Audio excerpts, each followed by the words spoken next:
हरे कृष्णा। आप सभी वैष्णव भक्तों को सादर प्रणाम है। तो षटतिला एकादशी का दुर्लभ संयोग इस बार 2026 की षटतिला एकादशी जो है प्रथम एकादशी वो बहुत महत्वपूर्ण है और शुभ है। मुहूर्त, दान और पूजा का महत्व। मकर संक्रांति के दिन एकादशी का व्रत रखें या ना रखें, इन संपूर्ण जानकारी आपको मिलने वाली है। और आपके मन में बहुत सारे प्रश्न होंगे कि 14 तारीख को मकर संक्रांति है तो उस दिन एकादशी व्रत रखें या ना रखें, तो आपको संपूर्ण जानकारी मिलेगी। वीडियो के अंत तक बने रहें। मकर संक्रांति 2026 पर षटतिला एकादशी का दुर्लभ संयोग बनेगा।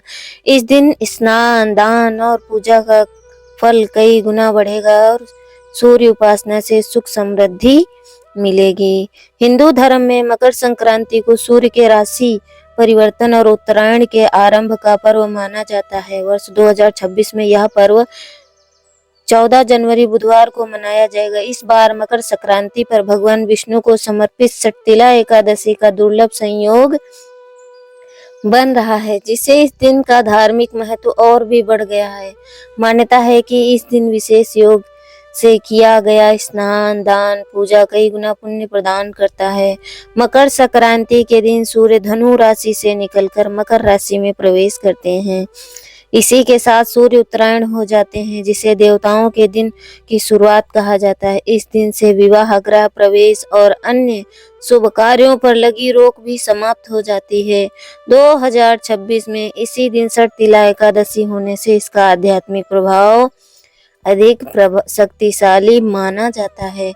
शुभ मुहूर्त और पुण्य काल पंचांग के अनुसार 14 जनवरी 2026 को दोपहर 3:13 सूर्य का मकर राशि में प्रवेश होगा। पुण्य काल है 3:13 से लेकर 5:45 तक। पुण्य काल, महापुण्य काल 3:13 से लेकर 4:58 तक। इस दौरान स्नान, दान और पूजा करना अत्यंत लाभकारी बताया गया है। कैसे करें पूजा? मकर संक्रांति पर सूर्य देव और षटतिला एकादशी पर भगवान विष्णु की पूजा विशेष फलदायी मानी जाती है। सूर्योदय से पहले काले तिल और गंगा जल मिले जल से स्नान करें। तांबे के लोटे में जल, लाल फूल, अक्षत और तिल डालकर सूर्य को आरती दें। ओम सूर्याय नमः या ओम घृणी सूर्याय नमः मंत्र का जाप करें। भगवान विष्णु को तिल से बने लड्डू या व्यंजन का भोग लगाएं। दान का विशेष महत्व। इस दिन खिचड़ी, काला तिल, गुड़, ऊनी कपड़े और कंबल का दान करना बेहद शुभ माना जाता है। धार्मिक मान्यता है कि इस दिन किया गया दान जीवन में सुख, समृद्धि और शांति लाता है। तो मकर संक्रांति के दिन एकादशी पड़ रही है, तो इस दिन अन्न का सेवन नहीं करेंगे, अन्न वर्जित है, इसलिए फल का दान करेंगे और अन्य जरूरी वस्तुएं भी दान करेंगे। और दान यदि आपको करना है तो उस दिन वो निकाल के रखें और अगले दिन दान करें, द्वादशी के व्रत पारण के समय। मकर संक्रांति के दिन पितरों का तर्पण करें। आदित्य हृदय स्रोत का पाठ कर सूर्य देव की आराधना करें। सात्विक और शुद्ध भोजन का सेवन करें, फलाहार ना करें। इस दिन मांस, मदिरा, तामसिक भोजन से दूरी बनाएं। किसी से वाद विवाद, झगड़ा या अपमानजनक व्यवहार ना करें। धार्मिक मान्यताओं के अनुसार इस दुर्लभ संयोग में किए गए पुण्य कर्म जीवन की नकारात्मकता को दूर कर सुख और सकारात्मक ऊर्जा प्रदान करते हैं। तो इस दिन विशेष ध्यान देना है और व्रत का संकल्प लेकर व्रत रखना है। षटतिला एकादशी के दिन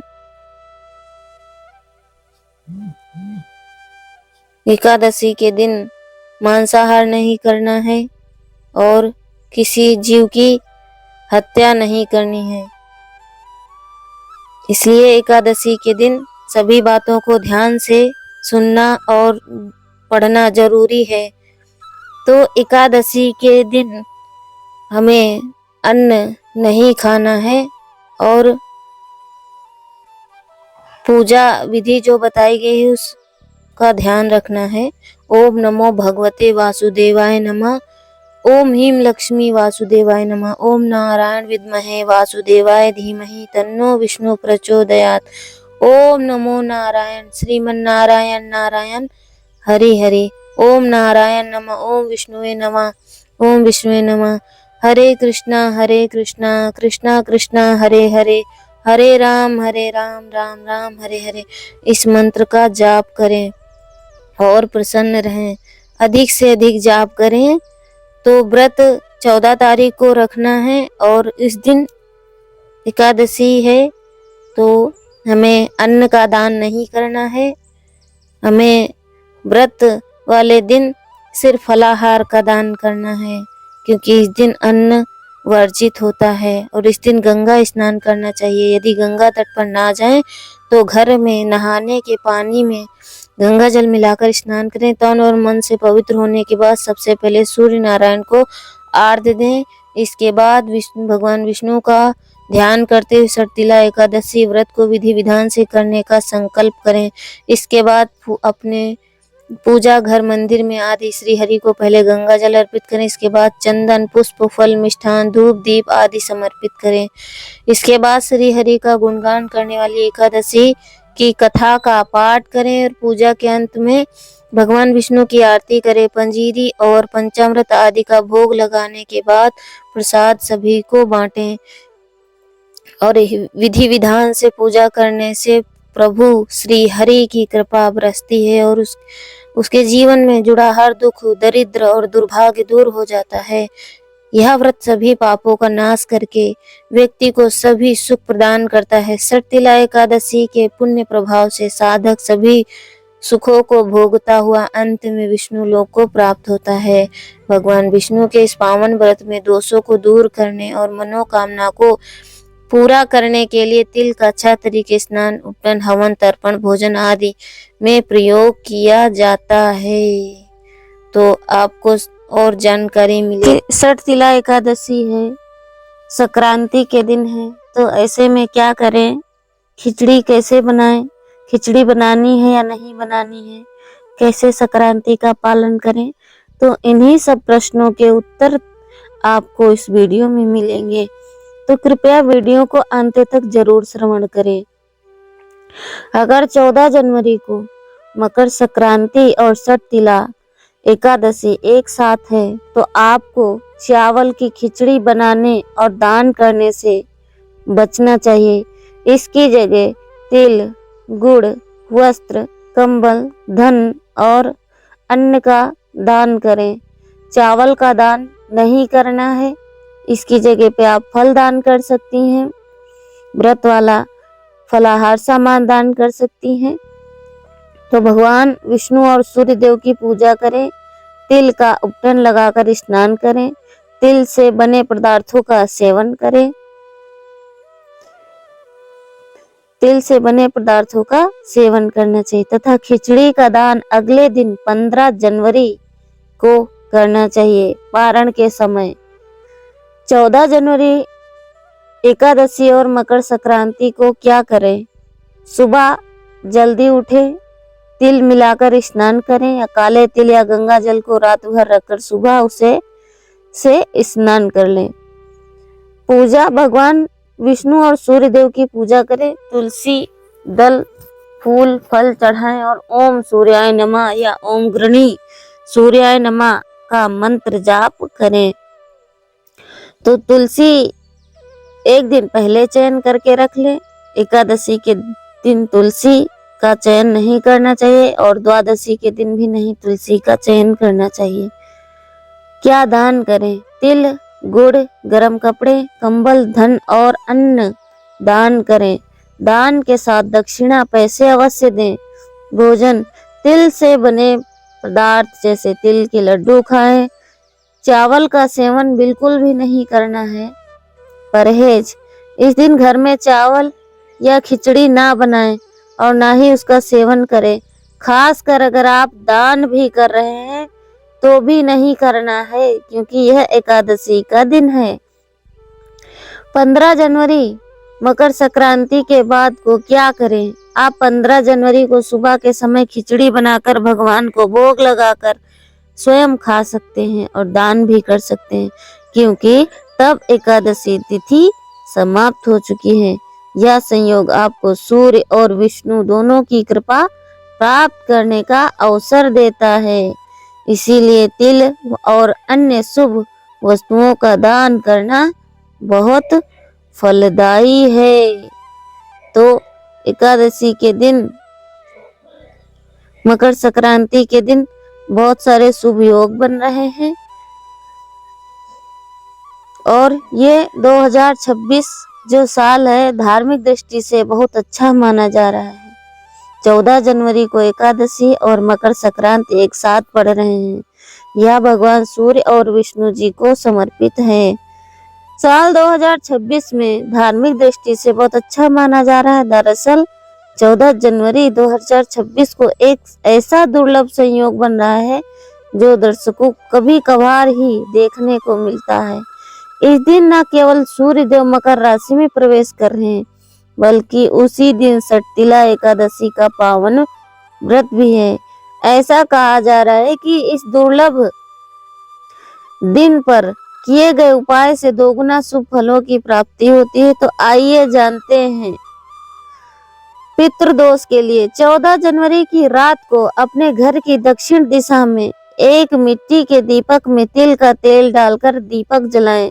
साथ ही इसमें थोड़े से काले तिल डाल दें।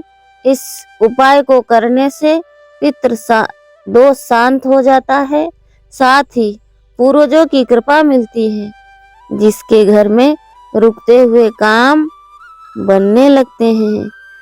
धन वृद्धि के उपाय। रात के समय भगवान विष्णु और माता लक्ष्मी के सामने एक पीले कपड़े में, जिसके घर में रुकते हुए काम बनने लगते हैं। पितृदोष जिसके ऊपर होता है उसके काम बनने लगते हैं। तो तिल का उपयोग भी कर सकते हैं। अधिक जानकारी के लिए वीडियो को अंत तक जरूर देखें। धन की वृद्धि के उपाय। रात के समय भगवान विष्णु और माता लक्ष्मी के सामने एक पीले कपड़े में मुट्ठी भर काले तिल और 5 कौड़ियां रखें। ओम नमो भगवते वासुदेवाय का 108 बार जाप करें और अगली सुबह इस पोटली को अपनी तिजोरी में रख दें। कहते हैं कि एकादशी और मकर संक्रांति के इस पावन मौके पर किया गया यह उपाय आर्थिक तंगी को दूर करता है। रोगों से मुक्ति के लिए 14 जनवरी की रात को थोड़ा सा काला तिल और गंगा जल मिलाकर एक पात्र में रखें। फिर संकल्प लें, अगले दिन आप इसी तिल का उपटन लगाकर स्नान करेंगे। सटतिला एकादशी और संक्रांति पर तिल के उपटन से स्नान करने से राहु केतु और शनि के अशुभ प्रभाव दूर होते हैं और आरोग्य की प्राप्ति होती है। तिल का 6 तरीके से उपयोग कर सकते हैं। इस संयोग में तिल का उपयोग 6 तरीकों से करना चाहिए, जैसे कि तिल का स्नान करना, तिल का उपटन लगाना, तिल का तर्पण करना, तिल का दान करना, तिल का भोजन और तिल का हवन। 14 जनवरी की रात को इन कामों को करने से मानसिक शांति और आध्यात्मिक शक्ति मिलती है। तो भगवान से प्रार्थना करनी चाहिए कि भगवान से प्रेम करना चाहिए और भगवान को प्रसन्न करने का प्रयास करना चाहिए। इसीलिए अगर भगवान को प्रसन्न करना है तो एकादशी का पालन जरूर करना चाहिए। इससे भगवान बहुत प्रसन्न होते हैं और जब भगवान प्रसन्न होते हैं तो हमारे बिगड़े काम भी बनने लगते हैं और एकादशी से भगवान प्रसन्न होते हैं तो हमारे सभी दुखों को दूर कर देते हैं। तो आपको धैर्य रखने की आवश्यकता है, क्योंकि कोई भी चीज एकदम से नहीं मिलती है। तो भगवान को प्रसन्न करना चाहिए अपने स्वार्थ के लिए नहीं, अपने जीवन के कल्याण के लिए।